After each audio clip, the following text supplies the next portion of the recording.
Sa lahat ng kapwa ko OFW dito sa Israel, tapos na ang bakbakan, ceasefire na. Pero ang tanong, handa ka ba kung mangyari ulit ito? Kung hindi, listen carefully. I will share 5 powerful tips na makatutulong sa atin para next time, hindi na tayo magpanik. Tip number 1, magkaroon ng emergency fund.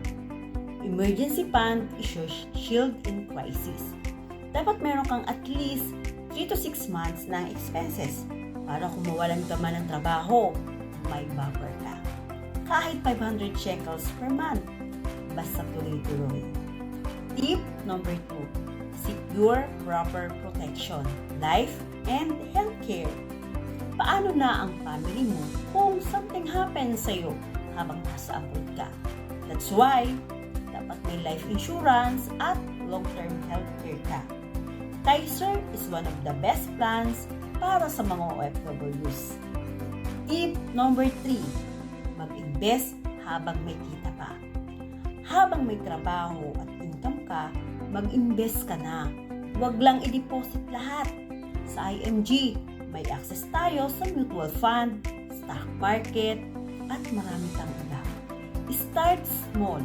Be consistent. Tip number 4, stay financially educated. Hindi ka dapat titigil matuto. IMG give us access to financial coaching kahit online lang. Yung matalino sa pera, hindi natataranta sa gulo. Tip number 5, magplano kasama ang pamilya mo. Kausapin ang pamilya mo. May plano ba kayo kung may evacuation o biglang uwian? Educate mo rin sila financially. Dapat may backup plan kayo. Mga kabayan, peace is not guaranteed.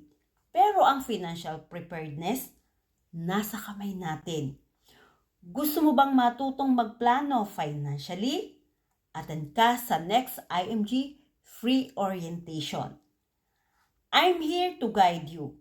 Huwag kang matakot. Maghanda ka lang.